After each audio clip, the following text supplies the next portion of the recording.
আসছে শারদ উৎসব আর এখন ক্লাবে ক্লাবে চলছে খুঁটি পূজা। বুধবার গুরু পূর্ণিমার বিশেষ দিনে আগরতলা ছাত্রবন্ধু ক্লাবে খুঁটি পূজা অনুষ্ঠিত হয়। ঢাকের বাদ্যি আর পুরোহিতের মন্ত্রোচ্চারণের মধ্য দিয়ে সাঙ্গ হয় খুঁটি পূজা। এবছর তাদের পূজার ৭০ বছরে পা রাখতে চলেছে। কামাখ্যা মন্দিরের আদলে প্যান্ডেল তৈরি করা হবে। বাজেট প্রায় ৪৫ লক্ষ টাকা। পাশাপাশি নানা সামাজিক কর্মসূচি হাতে নেওয়া হয়েছে বলে জানিয়েছেন পূজা কমিটির সম্পাদক সব্যসাচী সাহা। আমরা শুনবো ঠিক কি জানাচ্ছেন তিনি। নমস্কার, শুভ সকাল। আমাদের ছাত্রবন্ধু ক্লাব এইবার ৭০ বৎসর পদার্পণ করছে দুর্গাপূজায়। আমাদের এবার দুর্গাপূজার মূল ভাবনা কামাখ্যা মা মন্দির। আপনারা সবাই জানেন কামাখ্যা মা মন্দির ভারতের অন্যতম শক্তিপীঠ, ৫১ পীঠের এক পীঠ।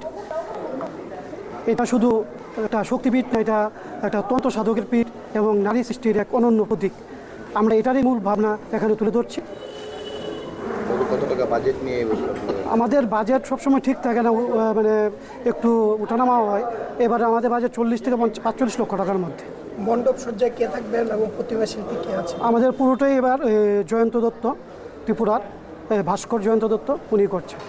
কি মনে করতেছেন বিগত দিনের তুলনায় এই বছর যে প্যান্ডেল তৈরি করছেন তাদের কি দর্শক তাতে সমর্থন রাখবে? আশা করি এবার দর্শক ভালোই আসবে, কারণ এখানে যে কামাখ্যা মন্দির আমরা আদলে করছি সেটা মানে সবাই একটা মানে সবাই দেখতে চায়, কিন্তু অনেকে ভিড়ের জন্য যেতে পারে না। আমরা পুরোটাই এবার এখানে তুলে ধরছি। ছাত্রবন্ধু ক্লাব বরাবরই সামাজিক কাজে নিয়োজিত থাকে।